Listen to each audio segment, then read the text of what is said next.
आज भी अपने उन सभी दर्शकों का नाम लेकर धन्यवाद करेंगे जिन्होंने हमारी इन खबरों को देखा, हमारी इन कहानियों को सुना और उस पर अपनी कीमती राय दी। अब सभी से गुजारिश है कि अगर आपको हमारी ये खबर, ये कहानियाँ पसंद आ रही हैं तो उस पर अपनी राय ज़रूर दें, अपने कमेंट ज़रूर करें और हम भी कोशिश करेंगे कि हम आपका नाम लेकर धन्यवाद करें।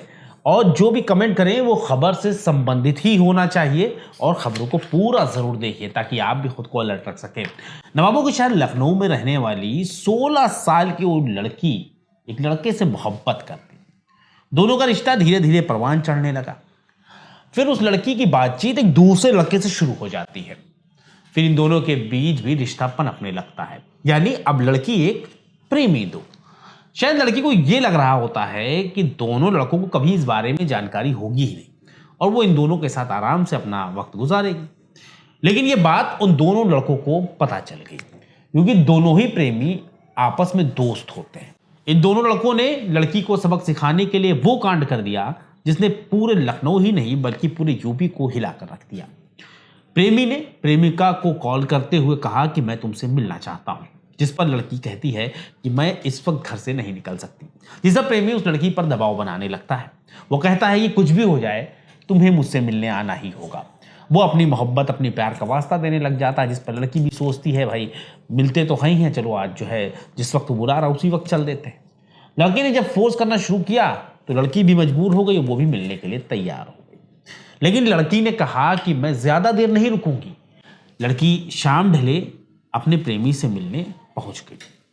लेकिन उस रोज प्रेमी ने लड़की के साथ वो कांड कर दिया जिसने पूरे लखनऊ शहर को हिलाकर रख दिया। पहले तो दोनों प्रेमियों ने अपने दोस्तों के साथ मिलकर लड़की की जान ले ली और फिर उसके बेजान जिस्म को ट्रेन की पटरी पर रख दिया। कुछ देर के बाद पटरी से ट्रेन गुजरी और लड़की का सिर उसके धड़ से अलग हो गया। लेकिन हद तो तब हो गई जब वारदात को अंजाम देने के बाद दोनों प्रेमी पार्टी करने नैनीताल चले गए। दरअसल ये मामला यूपी की राजधानी लखनऊ के पारा थाना इलाके के नरपत खेड़ा का है, जहां सोनिया नाम की वो लड़की अपने परिवार के साथ रहती। सोनिया को इंस्टाग्राम यूज करने का बहुत शौक होता है। इंस्टाग्राम पर ही सोनिया की अंशु गौतम उर्फ लकी से दोस्ती हो गई। पिछले काफी अरसे से दोनों के बीच बातचीत हो रही होती है। दोनों अक्सर एक दूसरे से मिलते जुलते।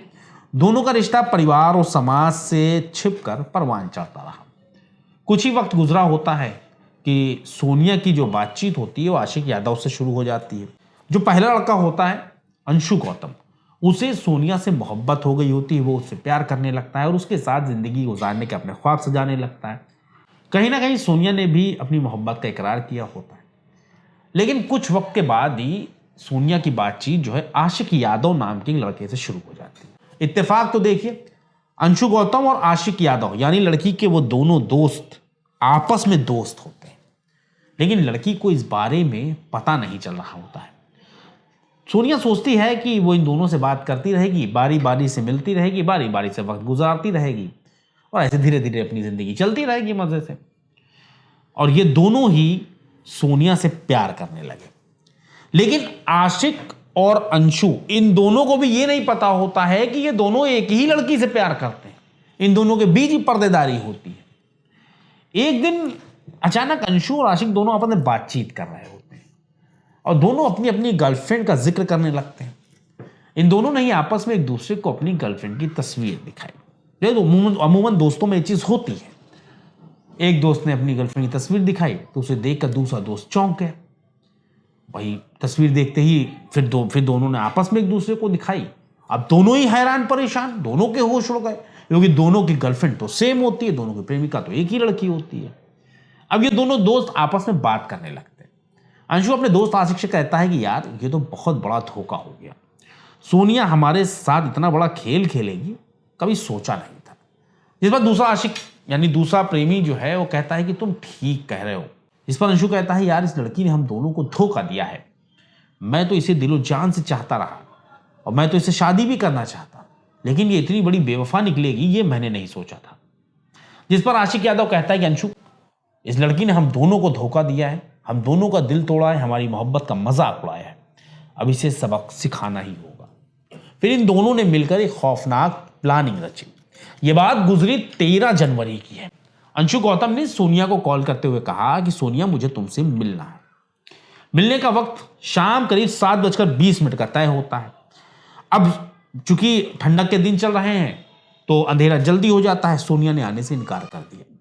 सोनिया बोली कि मैं नहीं आ पाऊंगी, मम्मी भी घर पर आ जाती हैं और वो घर पर होती हैं, मुझे निकलने में प्रॉब्लम होगी। जिस पर अंशु जो है सोनिया पर दबाव बनाने लग जाता है। फिर सोनिया भी सोचती है यार दोस्त ही, मिलते तो रहते ही, चलो एक बार मिल लेते हैं, कोई दिक्कत तो है नहीं, जल्दी से मिलके वापस आ जाएंगे। सोनिया पहले इनकार करती है लेकिन फिर वो तैयार हो जाती है। तय वक्त पर सोनिया अपने घर से निकल पड़ती है। माँ ने बेटी से पूछा भी कि तुम कहाँ जा रही हो इस वक्त, जिस पर सोनिया ने बहाना बना दिया, कुछ सामान वगैरह कोई बहाना बना दिया और फिर वो घर से निकल गई और अंशु के पास पहुंच गई। अंशु सफारी कार लेकर सोनिया का इंतजार कर रहा होता उसके घर से कुछ दूरी पर। सोनिया अंशु से मिलती है और दोनों एक दूसरे को देखकर बहुत खुश हो जाते हैं।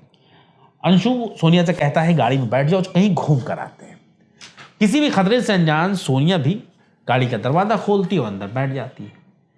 कार में बैठते ही सोनिया के होश उड़ गए, क्योंकि कार में उसका दूसरा जो दोस्त होता है सोनिया का, आशिक यादव, वो पहले से ही बैठा होता है। क्योंकि आशिक यादव सोनिया का बॉयफ्रेंड होता है, तो वहीं वो अंशु का दोस्त होता है, वो पहले से ही कार में मौजूद होता है।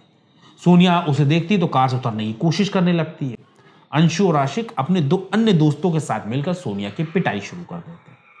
चलती कार में सोनिया रोती भी लगती रही, वो खुद को छोड़ देने की मिन्नतें करती रही, लेकिन इन चारों को उस पर जरा भी तरस नहीं आया। और जब इससे भी अंशु और आशिक का दिल नहीं भरा तो इन लोगों ने सोनिया का गला घोट दिया। सोनिया तड़पती रही, बिलखती रही, लेकिन इन लोगों ने उसे नहीं छोड़ा और कुछ देर छटपटाने के बाद आखिरकार सोनिया ने दम तोड़ दिया। कातिल सोनिया की जान ले चुके होते हैं, लेकिन अब सवाल यह होता है कि शव को कहां ठिकाने लगाया जाए और कोई इन पर शक भी ना करे। लिहाजा ये चारों मिलकर सोनिया के बेजान जिस्म को लखनऊ के ही सरोजनी नगर के सुनसान इलाके में ले गए, जहां से रेलवे ट्रैक गुजरता है। इन लोगों ने सोनिया के बेजान जिस्म को कार से निकाला और रेलवे ट्रैक पर रख दिया। कुछ देर के बाद ही ट्रेन गुजरी और सोनिया का सिर उसके धड़ से अलग हो गया। देखने वालों को यही लगा कि सोनिया ने ट्रेन के आगे कूदकर जान दी थी। इस कांड को अंजाम देने के बाद चारों दोस्त सीधे गाड़ी उठाते और नैनीताल चले गए और वहां जमकर पार्टी की, जमकर शराब पी गई, जमकर मौज मस्ती की गई। और इनको इस बात का कतई ख्याल ही नहीं होता है कि भाई इन्होंने इतने बड़े कांड, इतनी बड़ी वारदात को अंजाम दिया। वहीं दूसरी तरफ जब देर रात तक बेटी घर नहीं पहुंची तो 14 जनवरी की सुबह परिवार पारा थाने पहुंचा, जहां सोनिया की मां ने थानेदार से कहा कि साहब अंशु गौतम नाम का लड़का मेरी बेटी को बहाने से बहला फुसलाकर भगा ले गया है, मेहरबानी कीजिए साहब उसे वापस ला दीजिए। इस पर थानेदार सुरेश सिंह ने कहा कि माताजी आप बिल्कुल परेशान ना हो, हम बहुत जल्द आपकी बेटी को बरामद कर लेंगे और आपके पास पहुंचा देंगे। अब पुलिस तभी से अंशु की गिरफ्तारी और लड़की की बरामदगी की कोशिशों में लगी रही और आखिरकार पुलिस ने 25 जनवरी को अंशु गौतम को गिरफ्तार कर लिया। पुलिस की पूछताछ में अंशु ने तोते की तरह सारी सच्चाई खोल कर रख दी। अंशु ने पुलिस को सब कुछ बता दिया। इतना ही नहीं, अंशु की निशानदेही पर पुलिस ने उसके दोस्त आशिक यादव, जो दूसरा आरोपी है, रिशु यादव और वैभव सिंह राजपूत को गिरफ्तार कर लिया। पुलिस ने कत्ल में इस्तेमाल की गई टाटा सफारी भी बरामद कर ली है और मामले का खुलासा कर दिया गया है। वहीं पीड़ित परिवार ने कातिलों के लिए सजाए मौत की मांग की है। आप सभी से गुजारिश है कि इस खबर को देखकर आप क्या समझें, आपको क्या लगता है, इस तरह के मामलात में क्या होना चाहिए, इस पर अपनी राय ज़रूर दें। और लड़की की उम्र कम थी, 16 साल उस लड़की की उम्र थी और हमने यहाँ पर लड़की की पहचान को गुप्त रखने के लिए उसके नाम को बदल दिया है, उसका सही नाम नहीं लिया है। सोनिया एक काल्पनिक नाम है। आप सभी से गुजारिश है कि अपने बच्चों पर थोड़ा सा ध्यान दें, वो किससे बात कर रहे हैं, किससे मिल रहे हैं, और बच्चों को भी चाहिए कि वो अपने माता पिता से हर बात शेयर करें और किसी भी इस तरह के रिश्ते में पड़ने से पहले 100 बार सोचें। अब हमारे उन दर्शकों का नाम जिन्होंने हमारी खबरों को देखा और उस पर अपनी कीमती राय दी, इस लिस्ट में सबसे पहला नाम भूपेंद्र साहू जी का है। आपका बहुत बहुत शुक्रिया। भूपेंद्र साहू जी ने अपने जिले का नाम नहीं भेजा। उसके बाद आज़ाद अहमद है, आज़ाद अहमद बहराइच से ताल्लुक़ रखते हैं। उसके बाद अमरीन फातिमा लखनऊ की रहने वाली हैं। आप सभी का बहुत बहुत शुक्रिया। उसके बाद शकील अहमद है, शकील अहमद जयपुर के हैं, ये हमारे रेगुलर व्यूवर हैं। आपका बहुत बहुत शुक्रिया और इस सपोर्ट के लिए दिल की गहराइयों से शुक्रिया। उसके बाद निज़ाम खान हैं, ये बुलंदशहर से ताल्लुक़ रखते हैं, और कुलदीप द्विवेदी हैं और सरोज कुमार हैं। आप सभी का दिल की गहराइयों से शुक्रिया। इसी तरह अपनी कीमती राय देते रहिए और हमारे वीडियो को देखकर उसमें कोई कमी रह जाए तो ये भी ज़रूर बताइए। बहुत जल्द एक ऐसी सच्ची घटना के साथ हम आपके सामने हाजिर होंगे। तब तक के लिए हमारी टीम को इजाज़त दीजिए और अपना ख्याल रखिए।